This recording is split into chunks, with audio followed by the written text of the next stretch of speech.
Təsdiq düzdür, qüvvətləndirəcək çox. onda Bu bir siz qəbul hansı olunur. misalın açıqlamasıdır? Bir misal var, deyir ki, hər qabağa bir nemət qoyduqca dolar, Hı -hı. elm qabına nemət qoyduqca dolmaz. Olmaz. Mən əslində o misalı eşitmişdim, amma başa düşmürdüm. Mən indi başa düşdüm ki, çünki qoyduqca bu axır. Bu sonsuz bir qab olmalıdır, yəni bu məhdudlaşmamalıdır. Çox düzdür ki, Yenə yəni Sokratesdən bir şey deyim. Yenə siz bilmədən Sokratesin bir sözünü demiş doğru, oldunuz.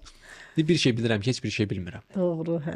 Və psixologiyada belə bir şey var. Barnum effekti adlanır, səhv etmirəmsə. Deyir ki, cahilin özgüvəni həmişə bilikli insanın özgüvənindən daha çox olur. Çünki cahil bilmədiyini bilmədiyi üçün hər şeyi bildiyini zənn edir. Amma bilikli insan bildikləri ilə bərabər bilmədiyi də çox şeyin fərqində olduğu üçün onun təvazökarlığı çox olur. Amma sən bilməlisən ki, sən bilmirsən. Hə. Həmişə bilməlisən ki, bilmirəm də Bilmək qalmalısın. bilmədiyini bilmək üçündür.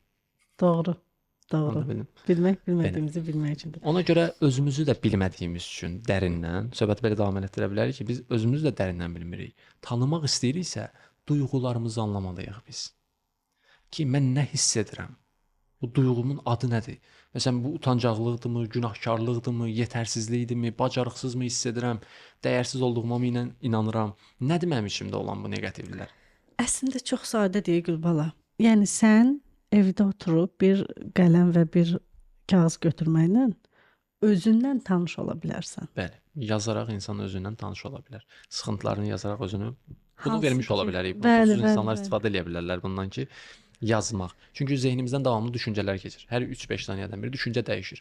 Və bu zehin qarşılığının içərisindən biz çıxa bilmirik.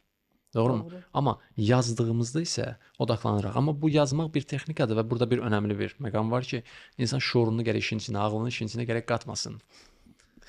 Anladabildim? Çünki Doğru. düşünə-düşünə yazsa, o özündə bir şeyləri dönüşdürə də bilməz, görə də bilməz. Onu sürətli bir şəkildə yazmalıdır və həm özünü ifadə etdiyi üçün dönüşmüş olur, həm də anlanmış olur. Tam razıyam sizlə.